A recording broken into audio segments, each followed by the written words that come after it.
Welcome to the Living Life Well show, the intersection of God's Word, today's science, and healthy living with common sense application, all based on the truth of the Word of God. I'm your host, Dr. John Skelton. Now let's get straight to the truth. All right, well, welcome back to the Living Life Well show. Today, I'm really excited to have the Ham family here. They are the owners and providers of Canyon Valley Provisions, what is, in my opinion, the best beef that you can get. And it's really local to here in West Texas. So, Jessica and Austin, welcome to the Living Life Well show. Hi, thanks for having us. Thank you for having us. Yeah, so I'm really excited about this episode because I think, we're hearing so much in the media and just in general, there's kind of a groundswell. And I think a lot of it is starting because of people like you right over here in West Texas, choosing to do things differently, really choosing to kind of go to maybe even old world regenerative farming and ranching. So what I'd like you to do is just kind of tell us about you two, about, how all this has come about, your history and those things, if you don't mind. Sure. Well, we both come from ranching families that grew up not far from here. I grew up outside of Tahoka. Austin grew up right here in Post most of his life. And so we grew up ranching, and I didn't know that this would be part of my adult life and my future, but I'm so glad that it is. And it's something that we both enjoy and that we love doing with our family, with our kids. And we wouldn't have it any other way. So first of all, thank you to everybody that supports our business. This is our family business, and it's us and our 3 kids doing this. And it really is something that we love and we're passionate about. But as far as the standards and the process that we go through for our products and our beef, we just do it mostly because we want the best for our family, and we want to be able to offer that for everybody else as well. As far as my family's history with regenerative ag, my granddad grew up at a other ranch. It's down around Big Lake, and we raised sheep and cattle down there. And this place here in Post is where my grandmother grew up. And back in the late 1980s, a guy named Alan Savory came over to the U.S. and started teaching what he calls holistic management. And that caught my granddad's eye. He saw that they weren't seeing the pasture and the rangeland improving, that it was getting worse and worse year over year. And so they started implementing the practices of holistic management, Alan Savory, and keeping the animals all in one herd, longer recovery periods, shorter graze periods, and more animal impact. And so that's been what I've grown up with. We've tweaked that, tried lots of different things throughout my life and all the things that my grandma was doing, and seen a lot of positive impact on rangeland from that. We've seen that we have to run a slightly different type of animal as far as the genetics. They're not going to be geared towards the giant big-bodied cow that will do well in a feed yard and eat a lot of their feed, which is what they want. They have to be a thriftier type animal that's got a big belly that can graze a lot of grass and make it on what's out there. Yeah. Well, and that's kind of what I wanted you guys to talk about, because, I mean, golly, there's so much confusion, when you go to the grocery store, right? It says, no antibiotics, says grass-fed or grass-finished or pasture-raised. Generally, when I'm doing recommendations, I say, pasture-raised, grass-fed, grass-finished. But I think you guys take that to even another level. So can you kind of describe to me a little bit about how you see those kind of markers on, store shelves, and what it is that you guys do that separates you from those kind of little designations that they'll put on the packaging? So that's one of the biggest reasons why we love knowing our customers, and we recommend people get to know their producers and know who it is that's raising your food for your family. Yeah, it's not there's no USDA government classification for grass-fed beef. So there are some third-party certifications you can get, but what we've chosen to do, and this wasn't my own idea. There's a guy named Gabe Brown that's in North Dakota or South Dakota that's what he called it was self-certified. So we want our customer to come out here, and we're glad to show you exactly what we're doing with these animals. We could get organic and all those kind of certifications and have to pay all those organizations a whole lot of money. Right. We choose to just show people what we're doing and build that trust with them in our practices. So grass fed, just to explain some of those terms that you can see on beef products specifically, grass fed just means that the cow ate grass at some point in its life. And that should be every single cow. Right. Most cattle start off in the pasture, and most calves are born in the pasture and have some time on pasture before they're taken to a feedlot. So every cow is pretty well considered grass fed. And again, it's no longer managed by the USDA. So there's really nobody checking to make sure that's true. Anybody that's selling beef can put grass fed on there. Grass finished means that that animal was never given grains in their life. So most feedlots or people that are finishing out cows, whether it be in a pasture or in a pen somewhere, they're feeding them either grains, corn, wheat, soy, or dried distillers grains, which may be listed as DDG on there. And as we know, all of that is very inflammatory. And when it causes inflammation in the animals and we eat it, it causes inflammation in our bodies. And so we try to avoid that. But that label on that beef being grass fed and grass finished means that the cow only had grass or, native plants. It's not just one species, not one grass, their entire life. And so because of that, the animal's inflammation is less, their omega-3 to omega-6 ratio is proper and in the way that God created it to be, which therefore gives us a healthier product to consume. And then pasture raised, again, means that the animal was out on pasture, but that doesn't mean that it wasn't fed something else while in the pasture. Some ranchers drive around with a feed truck and click out cubes or put out different minerals and not necessarily minerals, but other feed additive in order to add to the cow's diet. So it can still be pasture raised and get grains. So you have to really know what it is that your producer is doing.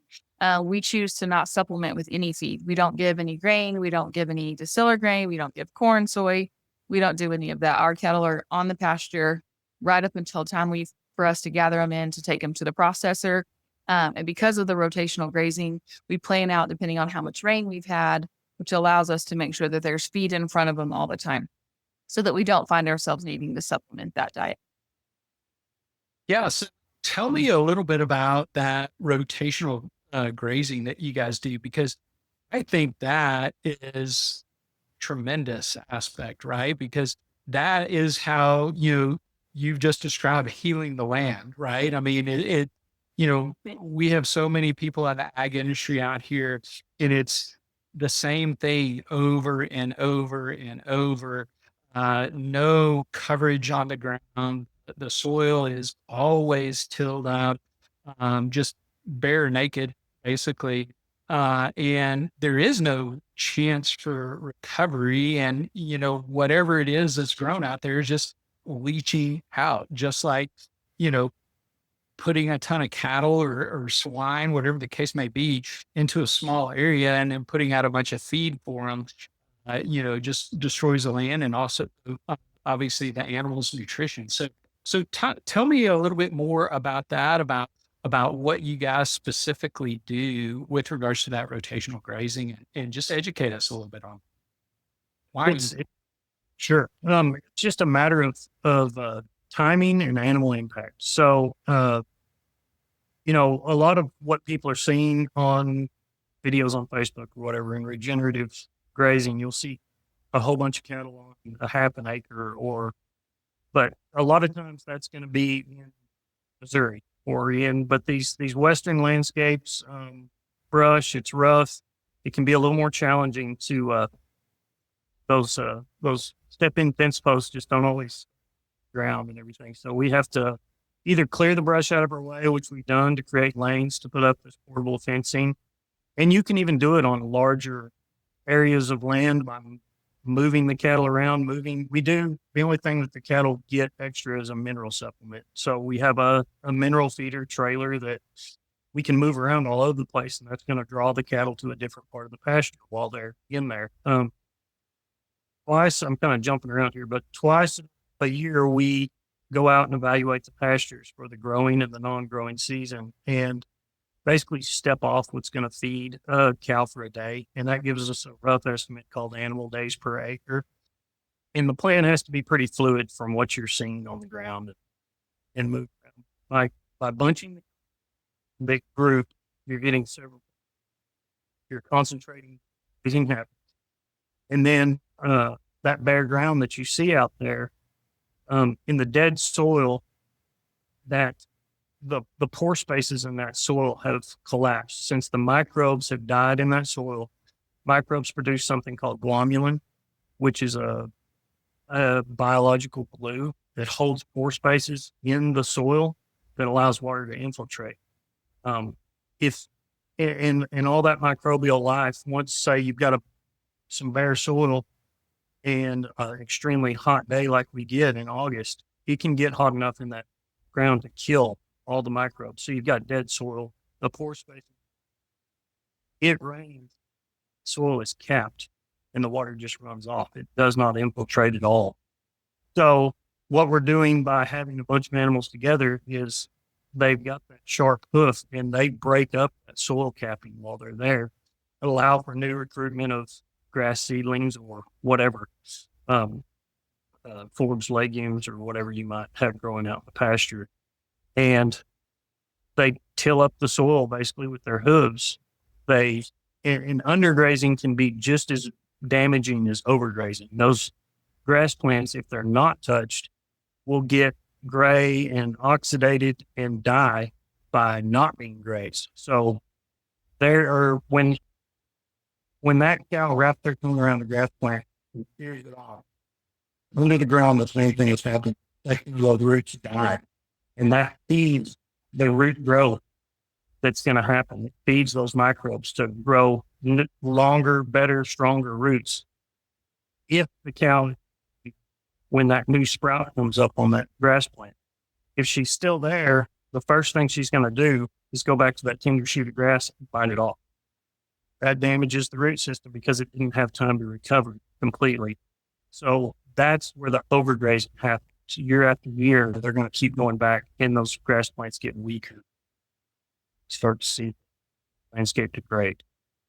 Okay, so tell me about, landscape of West Texas versus like landscape of Central Texas, density of animals on an acre in West Texas versus density of animals on maybe an acre in Central Texas. Are there differences there? I would assume with that, or there differences that you're going to get in the taste of beef, that somebody does things exactly the same way as you do in Central Texas, as opposed to out here in West Texas? I think the taste could definitely be different. But with well-managed rangelands, I think it's still going to be a good taste. That's something we've kind of lost in our food is the taste of a region. And everything's just the same everywhere. Everything tastes the same. So, I mean, they're going to be grazing different plants, different places, but I think having the variety in their diet, they're not just eating grass, and we don't want them out on a wheat field eating a monoculture. It's not very good beef when you do. They're eating grass, they're eating forbs, they're eating legumes, they're all kinds of woody plants. I mean, they'll eat sage, all kinds of different things, and they're picking up different nutrients and minerals because they're eating all that. So as far as the density of the animals on an acre, that's really just comes down to a matter of time. Here, you might have to, if you just take we don't typically get down to having cattle on 1 acre. We're not quite that tight here. Um, but whatever the acreage is, you might be on it for less time here because there may be more feed in a given area in central Texas or wherever. So it really just comes down to a matter of how long they stay. And so the grazing period would probably be shorter here, and the recovery period would need to typically be longer depending on rainfall and weather conditions. So our Yeah. recovery periods, sorry to interrupt you, are typically 5 to 6 months after Oh, wow. it was grazed before we Okay. can. So they graze typically for how long in one area here? It's different. It's constantly changing. We have all kinds of different paddock sizes. So if they're in, 600 acres, they might be there for 3 to 4 days, maybe a little longer, maybe a little less time. And then we have some areas that are 2,500 acres. And that's where we're going to, use that mineral feeder or get out there horseback and move them to a different portion of the pasture.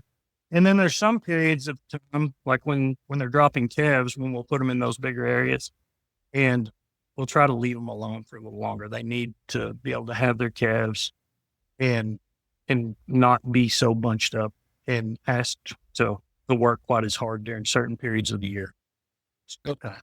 So a lot of active management is what I'm hearing from you. A lot of this is plan A, but I've got to have all the way to plan D or E at least here, depending upon, what the weather does, and, everything else that can happen out here in West Texas or anywhere for that fact. And so I know a lot of people really aren't doing that. Do you see that as an issue even within the quote regenerative community? Do you think that people that call themselves regenerative are actually taking the time to do this really active, intense management that you guys are obviously doing on a daily, weekly basis? I think a lot of them are. And there's some people that are doing it a lot more intense than we are. They're moving them 3 or 4 or 5 times a day. We're typically not quite that intensive here. Um, there's a whole lot of different ways to skin the cat. I mean, on some of these bigger ranches that are starting to do some of these regenerative practices, they may have a pasture that's very rough, very rugged country, and it's 4,000 acres, 6,000 acres. So they're going to be in that area quite a bit longer, but they're starting to maybe move the cattle around to different sections of the ranch. So it's all, there's a whole lot of ways of doing it and benefiting the land. But the main thing is just not having cattle there year round in the same spot. That's when you're going to start to see a change. Everybody's situations are different. Water can be a big issue. When you get 500 cows that drink 30, 40 gallons a day, 40 gallons when it's really hot, that is a big demand on water. That's a big demand on like a surface dirt tank. They can foul up a watering hole pretty quick. So having groundwater, some people don't have it. So there's a lot of different issues that people have to deal with. So the management is dictated by that in a lot of ways, but everybody can do it in a way where it's moving forward in a positive direction.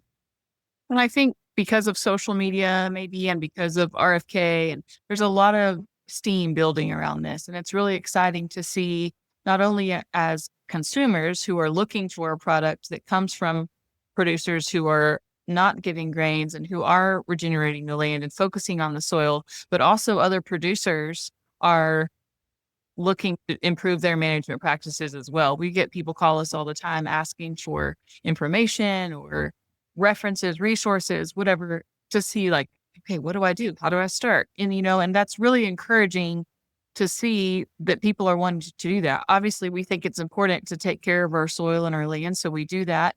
But it's really, we only have so much land under our management. And so it's really great when we can see other people that are doing the same thing, because it really matters when we're all sharing the same water table. We're all tapping into the same resources, and we want the best for not just the land that we own and lease, but also the land that's all around us, you know? And so it's really exciting to see that it is picking up some momentum, that it is becoming more um, popular. You know, regenerative is such a buzzword right now. Um, and it was something that nobody had heard about 10 years ago. And so it is really exciting to see, just like in our health with our physical bodies, you know, there are so many people waking up to the importance of what goes into our bodies and what goes into our foods, you know, our animals and all of that. And so it's just really exciting to see all of this kind of picking up and people realizing the importance of all of that and being able to support it when they buy products from ranchers and farmers that are doing those things.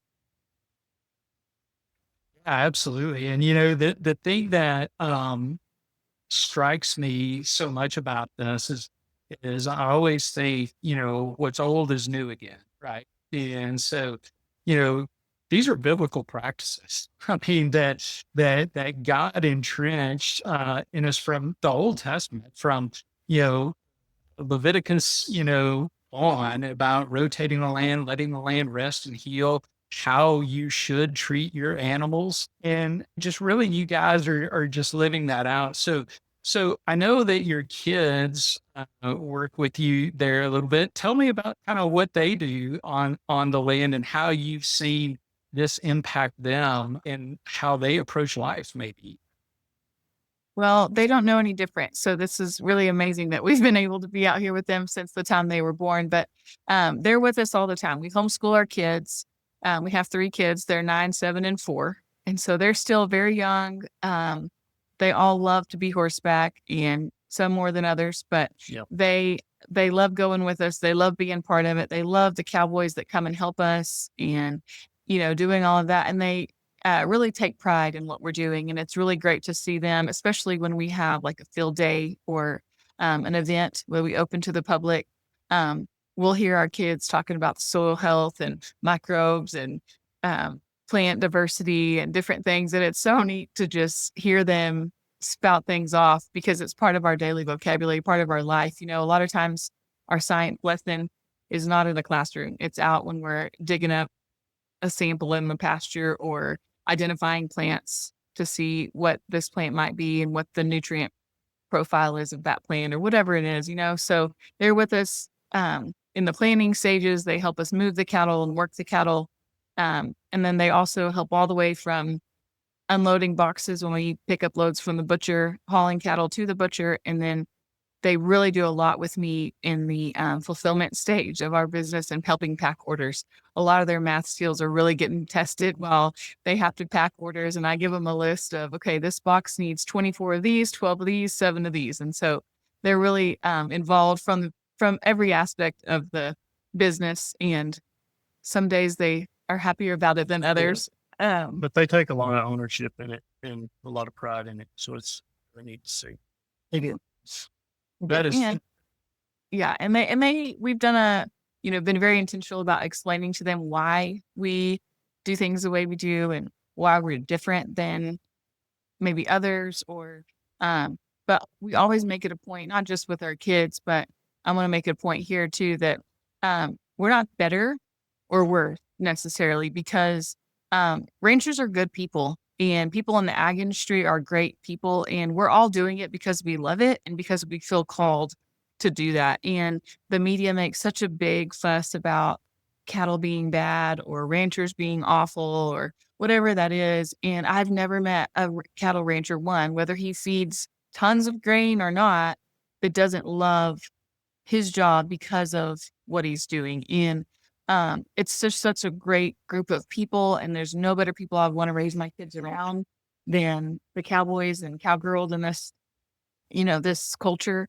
And they love each other. They love God. They love God's creation. And we're all just doing the best we can to take care of it how we see fit and how we feel called to do that. Yeah. And I think I like that you brought that up. We're starting to see a positive change. I had a conversation the other day with a guy that I would have never thought would get on the regenerative side of this. Good land steward, good rancher, good manager.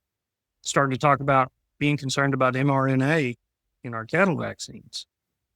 People are starting to wake up, but I do see a lot of demonization of the rancher, and there's a few bad actors out there. There isn't everything, but um, most of them, they love their animals. They're doing the best they can, and starting to work our way, I think, with seeing some positive change out of this system that's been created that they're kind of in, and more people are starting to pick their head up and realize that we don't have to keep doing it this way, and we don't have to be locked into only sending cattle to the feed yard or only doing it this one way. And it's neat to see.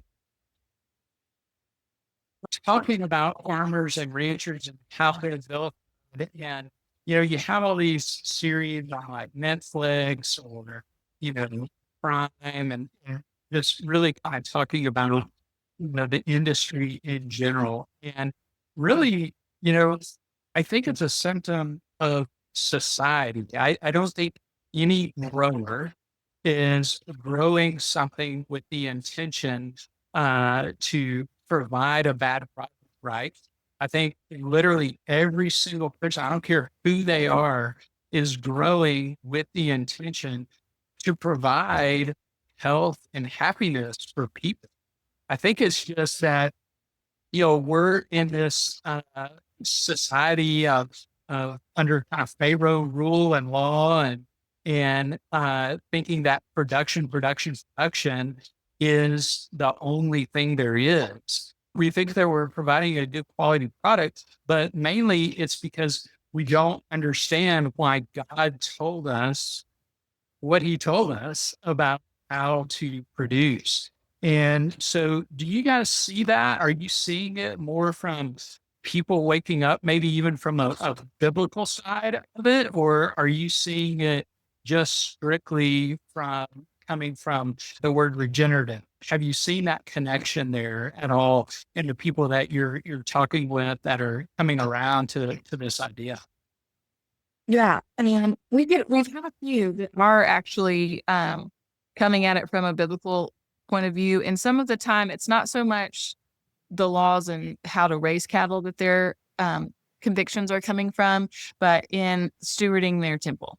And I have had several customers talk to me about that and how they're realizing that what goes into our bodies matter, and that we do have a responsibility and an duty to steward well. And so a lot of our customers come from that perspective, and that they're realizing that, oh, not all beef is the same, or spraying certain pesticides and herbicides and all these things do have an effect on our health and our bodies. And so I see a lot of that side coming through. And then a lot of just, I don't hear the biblical side necessarily, but a lot of people just wanting better health, better overall health. And they're willing to, and realizing that it may be more of an investment to purchase a quarter cow, half a cow, to fill your freezer with this type of product than to go buy meat from Walmart or whatever for maybe less per pound. But the health benefits outweigh that. And so we're seeing a lot of people that have said, since we've started buying beef in bulk, we're spending a little bit more on beef, but we're saving a lot more on our health costs and we snack less, and, they're saving in other areas. And so it's worth it for them to make that switch. And so I do see a lot of that, which is really fun. Yeah, yeah. So you guys, sell at a few places here locally in Lubbock, I know.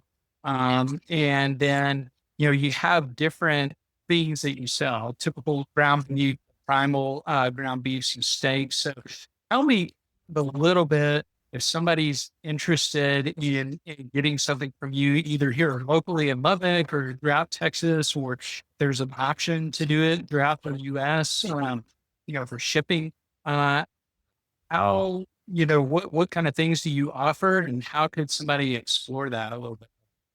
Sure. So we are located just outside of Lubbock. And so we deliver to Lubbock every week. So we take orders on our website, canyonvalleyprovisions.com, and we deliver those into town once a week. We also work with Hub City Organics, which is on 82nd Street near Slide in Lubbock, and the Merc, which is next door to Veritas, downtown Lubbock. They both carry our products and have just about anything we offer is in stock there. So you can buy 1 steak or 1 pound of ground beef or something like that, which we always recommend people go try it before you know, want to buy a large quantity or any of that. And then a few times a year, we offer bulk beef, which we do a lot more processing in the fall. That's kind of our main season for bulk beef. And then we offer quarter beef, half beef, and whole beef. And so that's when you're getting, obviously, you're going to fill the freezer with a lot more beef. And those opportunities are typically in the fall, and you'll save more per pound when you order that way. You can go in with a friend or a neighbor and split orders or do it however you want. But and we're very excited to be offering that bulk beef shipped across the U.S. We're primarily going to ship those across the state of Texas. We're excited to be able to get those to the DFW area, the Austin area, San Antonio, Houston. That's going to be very easy for us to do here in the next week or two. And we'll be launching that on our new website soon. But we also have the ability to ship small and large orders across the US. So that is an option for people anywhere. Okay. So tell me about the ground beef versus primal blend, because a lot of people may not be kind of familiar with that. Tell us what the difference is and why have the two offerings. Sure. So our ground beef is just regular ground beef. It comes from most of the cow is involved in that, and all of our ground beef is from one animal at a time. So that's just our regular ground beef. We also offer a lean beef, which is more of a 90-10 ratio with the fat. And then our primal is 90% ground beef with 10% organs added in. And we add in beef kidney, beef heart, and beef liver because those have such incredible nutrients in those organ meats. Ancestrally, the organ meats went first. They went to the pregnant women and the small children because the nutrients were so intense, so dense in that amount of meat. And so a lot of what we create for the public is something that we want for ourselves at home, and then we just offer it to the public. I am not one to cook liver or heart or kidney. And I know they're so good for us, and I've tried them and I can't do it, and I won't make my kids eat it. So this was a way that we could incorporate those nutrient dense foods into our diets with ease. I can thaw out 1 package of primal, looks just like ground beef, and we make spaghetti, tacos, enchiladas, chili, Frito pie, whatever it is, and know that we're getting that extra dose of vitamins and minerals from the kidney, heart, and liver without having to actually cook kidney, heart, and liver. So that's the primal blend, and it's only a 10% amount in there. So it's really not strong in flavor or smell at all, especially in those dishes like I listed, where you're going to have a lot of other seasonings and sauces on top. So that's one way that we get a lot of vitamin A and all those other nutrients in our diets is through that primal blend without having to. You should try heart. Oh, it's really, really good. She doesn't agree with me, but and try some heart. It's good. Well, I haven't seen the heart in Hub City. That's where I typically go to buy, but maybe they do have it. I don't know. So I'll take some for you this week when I go and let you try it out. So yeah, it's not my favorite. It's not my favorite, but it's not so bad. It's just not something I'm going to put on the menu very regularly or go after. So that's something I tend to skip. But the primal and you cannot tell any difference in spaghetti or anything like that. It's no, you can't. We do it with tacos, and we make spaghetti and meatballs with it, and so it's my favorite because I know that I'm getting that increased nutrient value and able to do that even over with the regular ground beef, which is already more nutritious than what you're going to get from off the rack at any kind of grocery store or big box store, anything like that. And then you add the primal and man, that is it's so good. So we have a lot of people that get their whole, when they order a whole beef, they'll get as much primal out of it as they can. And another reason that we love doing that is it honors the whole animal. We're using the whole animal to do that. We're not wasting anything because we do tend to sell all the cuts first, obviously.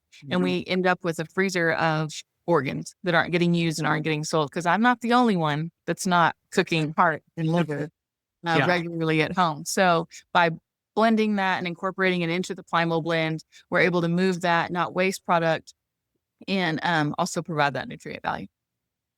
Yeah, well, and it's really back to what you guys said, is you're being a good steward, right? Because you're stewarding that animal fully, that is giving it its life to help our lives. And you're allowing for that the animal to give its full goodness to everybody that gets to consume it. So I just think it's absolutely great way to do it. I think that we know as a society now consume nearly enough organ meats for exactly the reasons that you said. And so this is a tremendous way to allow people to get back to that goodness that I believe God really intended us to give on a regular basis.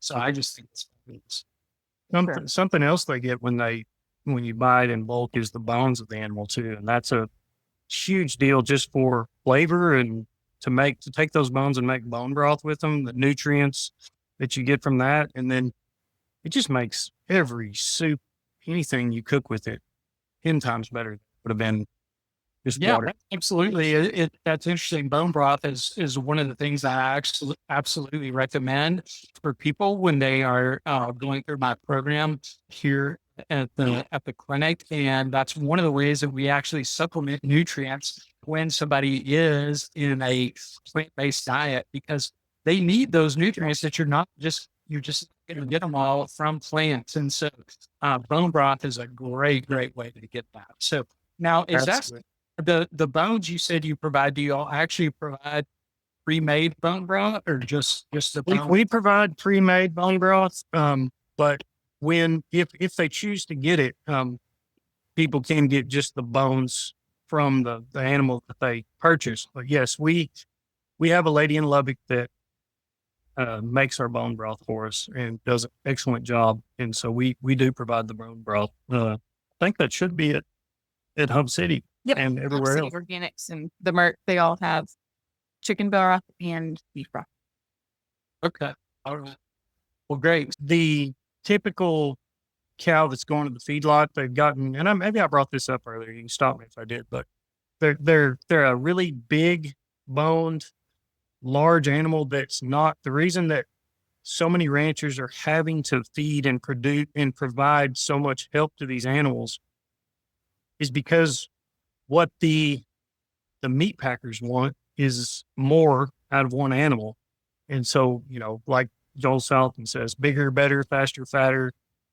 That's not the, you need a more moderate animal to survive on the range that's out there, on the feed that's provided. And so it's difficult to get your typical cow to really get fat out here on the pasture. She has to be more, again, going back, like you said before, going back to the old ways.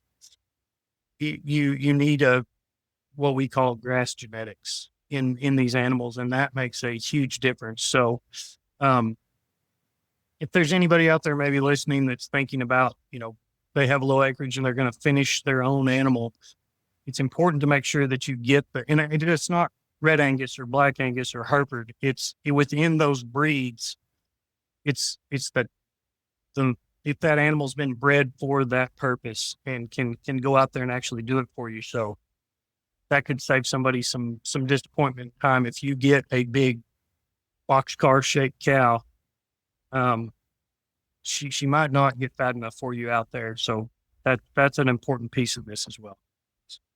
So that's something that you guys are looking to start providing other people who are wanting to grow their own herd. We have done that some, and yes, we are looking and continuing to always improve our genetics so that we can provide bulls and replacements for other people. Okay, awesome. Well, great. Well, Jessica, Austin, I really appreciate you guys coming on. This has been absolutely fabulous, a great education for not only me, but our audience. And I think this is really going to add to people's understanding of what it is they're really looking for and what it is they are and aren't getting when they go to the grocery store or even some of the health food stores for that fact. So I really appreciate you guys coming on and just sharing your heart and what you guys do on a everyday basis. So thank you. Thank We, you so much for having me. yeah, we appreciate you having us, and we're so excited to help however we can and just the opportunity to share. So thank you for having us on. I'm sure you're sure welcome. So thanks and God bless. Thank you so much. Thank you so much. That's it for this episode of the Living Life Well show. If you like what you've heard and want to learn more, or want to know how to put this into practice for yourself, go to livelifewellclinic.com. Until next time, this is Dr. John Skelton saying go out and live the truth so you can live life well. The preceding is for entertainment and educational purposes only. It is not meant to be used to prevent, diagnose, treat, or cure any condition. The information contained in this show does not substitute the need for a qualified medical professional, nor is it meant to provide medical advice or services. If you feel information presented in this show may apply to you, we recommend you seek out the help of a qualified medical professional who can evaluate and treat your specific concerns.